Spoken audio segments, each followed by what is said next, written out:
Hebrews 13 says, "He who withholds the rod of discipline hates his son, but he who loves him disciplines and trains him diligently and appropriately with wisdom and love." We often think, because of our Western ideologies, that love is an emotion that we feel in our heart, right? But love is actually action. Love is to unselfishly seek the best for the other person. So much so that Jesus loved us while we were yet sinners and gave himself up for us. So he unselfishly, right? Because he said, if at all possible, let this cup pass from me, but nevertheless not my will, but your will be done. Speaking to the Father. So although he had to sacrifice himself, although the sacrifice, the going on the cross, the being beaten, the being scourged and whipped and mocked and spit on, although that was not in the best interest of his flesh, it was in the best interest of the world for those who would come into salvation. So I'm going to unselfishly, right? That's the unselfish part. Unselfishly seek the best for you. What is best for the other person? The reason why Proverbs says that he who hates his son, right? Because what's the opposite? Love is to accept. Love is to unselfishly seek the best for them. Hate is to reject. Hate is to be selfish.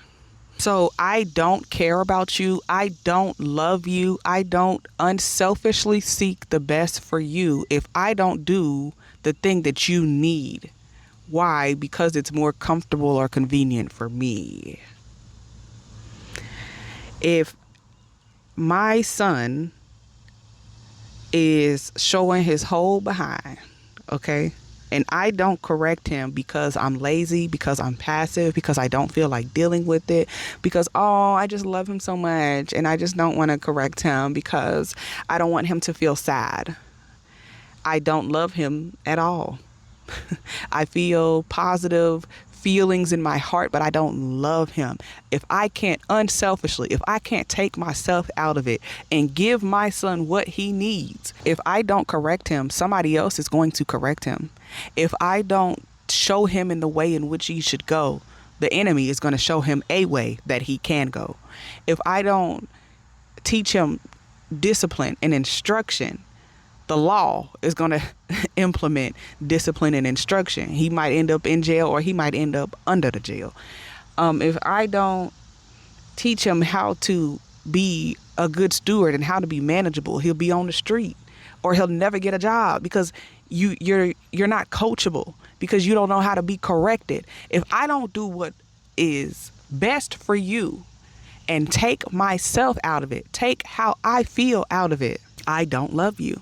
But he who loves him, he disciplines him. He trains him diligently and appropriately with wisdom and love. Why? Because this is what God does for us. In Hebrews 12, do not make light of the discipline of the Lord, and do not lose heart and give up when you are corrected by him.